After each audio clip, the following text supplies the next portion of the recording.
इंद्रियां व्याकुल जो हुई, मन कहीं भागा जाए। जो मन शांत हो जाए तो बुद्धि असर दिखाए। एक बार एक गांव में गौतम बुद्ध के उपदेश हेतु आयोजन किया गया।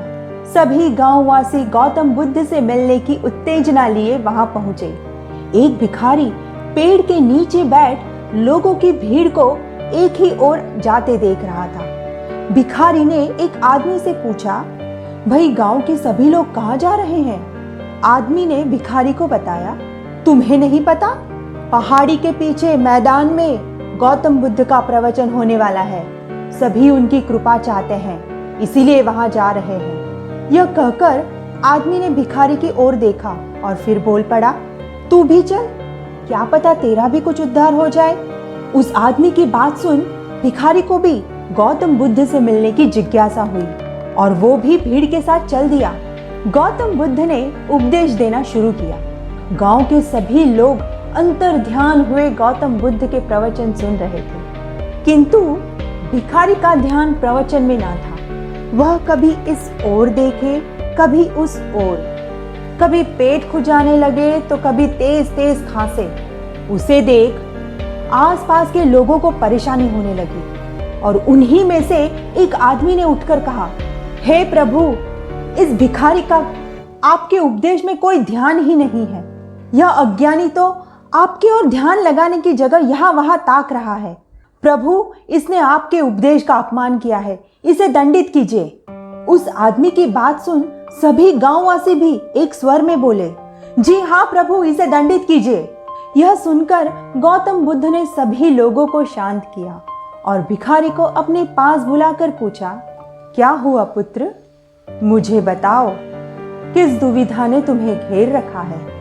भिखारी ने तुरंत उत्तर दिया, प्रभु मुझे भूख लगी है, मैंने 2 दिन से कुछ नहीं खाया, मुझे भूख लगी है, मुझे भूख लगी है प्रभु। भिखारी बार बार यही दोहराता गया। गौतम बुद्ध ने भिखारी को अपने पास बिठाया। वह अपने शिष्य से भोजन मंगा भिखारी को दिया। यह देख गांववासी अचंभित हो गए और फिर एक गांववासी ने गौतम बुद्ध से पूछा, प्रभु, इसने आपका अपमान किया है और आप इसे अपने पास बिठा भोजन करा रहे हैं, क्यों प्रभु? गौतम बुद्ध ने उत्तर दिया, उपदेश मुख से निकल आत्मा तक पहुंचते हैं, तभी आत्मा की तृप्ति होती है, किंतु यदि आत्मा का ध्यान कहीं और केंद्रित हो तो उपदेश केवल कानों तक पहुंचकर लौट आते हैं। इस भिखारी का ध्यान केवल इस भोजन पर था, जिससे इसकी शरीर की तृप्ति होगी। यदि इंद्रियां शांत ना हो तो मन कैसे शांत हो सकता है? और यदि मन शांत ना हो तो कोई भी उपदेश उस मनुष्य के लिए व्यर्थ है। गौतम बुद्ध की बात सुन सभी गांववासी ने उनके समक्ष अपना सिर झुकाया और भिखारी ने भोजन खत्म कर गौतम बुद्ध के उपदेश को ध्यान पूर्वक सुना। आज की भागदौड़ भरी जिंदगी में हम किसी भी कार्य को करने में अपना ध्यान केंद्रित नहीं कर पाते। जीवन में सफलता प्राप्त करने के लिए एकाग्रता अनिवार्य है। जब हम किसी कार्य को एकाग्रचित होकर करते हैं तो उसमें असीम आनंद की अनुभूति होती है और हम लक्ष्य के करीब जल्दी पहुंचते हैं। अब सवाल ये उठता है कि आखिर एकाग्रता को उपलब्ध होने की शर्त क्या है?